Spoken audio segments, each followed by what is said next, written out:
moradores aqui estão revoltados, né? Já fizeram uma barricada ali, tocaram fogo ali bem próximo da linha férrea, né? Porque eles acham que também houve um descaso por parte da companhia ferroviária, né? E deixar a obra aqui sem estar acabada ainda, e sem dar o acesso em condições ideais para os moradores, para dezenas de famílias que moram aqui. E a obra que foi mal feita. Está pedindo, até pelo amor de Deus, que nos acudam.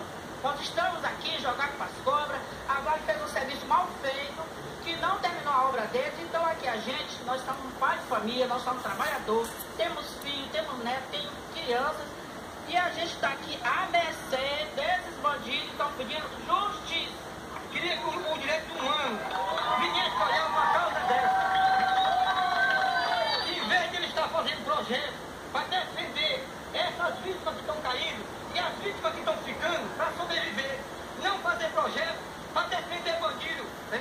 Para tirar a vida de quem quer viver. Porque bandido, se nós agarrarmos esse bandido agora e matar cedo, nós vamos ir para cadeia. Tirar essa parede que tá aí, tem aço cai, botar uma mureta, e depois quando passar, deve ter dado a gente ver todo lado. Esse muro aqui, isso aqui não era para ter isso aqui, porque não tem carro nem na entrada e nem na saída. Né? Para defender quem entra aqui, não tem, se tivesse carro tudo bem, mas não tem. Então estava toda a visão, tanto um lado como um de outro. E é toca de bandido. É um capizão da voz do medo, aí só vi bandido aí aqui no Matagal, que o delito não está fazendo a liberdade de trás. Estou te vendo.